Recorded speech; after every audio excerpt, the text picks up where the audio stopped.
the reason I wanted to talk about drug use and drug abuse is often put together, and they're not the same thing, but they're treated like they're the same. And like one of them is obviously very much a problem. Drug addiction is a problem, and it's not treated properly. So that was the first reason I wanted to talk about it. Like, addiction starts from the fact that you can't bond with anything else. It's something is missing, and that thing, like, you might not know what that thing is, but you're missing something. So I feel like we need to stop treating addiction like it's a criminal activity, and addiction like it is a frowned upon thing, like addiction like it is some kind of monster that you want to keep at bay, and you want to start treating them like they're people. You want to create a different narrative, or at least make it exposed and known that there is other narratives to drugs themselves.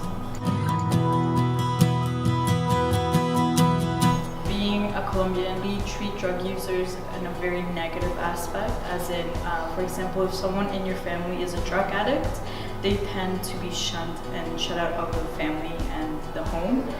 It becomes more of a disgrace, so there is definitely such a terrible negative stigma. Support is pretty much almost inexistent, extremely criminalized, so a lot of kids, if they do use it, they don't really kind of acknowledge it. Whereas here, I think it's more common to see young kids smoke weed and do more recreational stuff. I think there's more of a larger community. There's more support in Canada. I think in Colombia there's more of a problem with the drug production rather than the drug use. But at the same time, there is a very negative connotation to drug users, and they don't receive respect. They don't receive the support from society and the government. There's not enough funding. So it's very different there. So I think it's a very harder environment for drug users.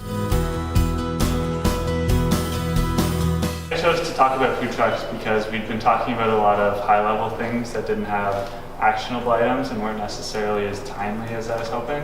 And so I thought it was something that a lot of people were familiar with in London. It was a topic that was interesting to our demographic we represent. And it was something we could bite off, and is something that's up for consideration in the coming months. So it was a good time to get everyone's ideas together on paper and be able to present them to council when they start looking for other people's opinions.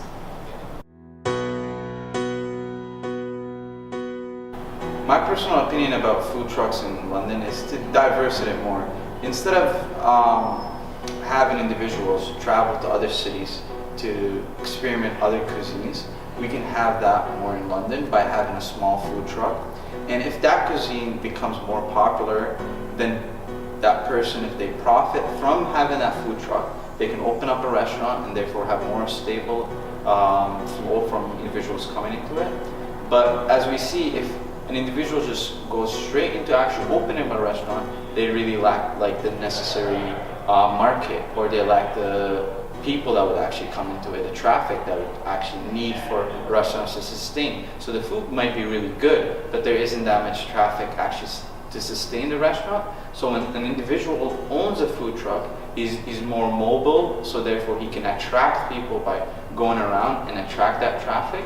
So that's why I really lean forward to having food trucks in London.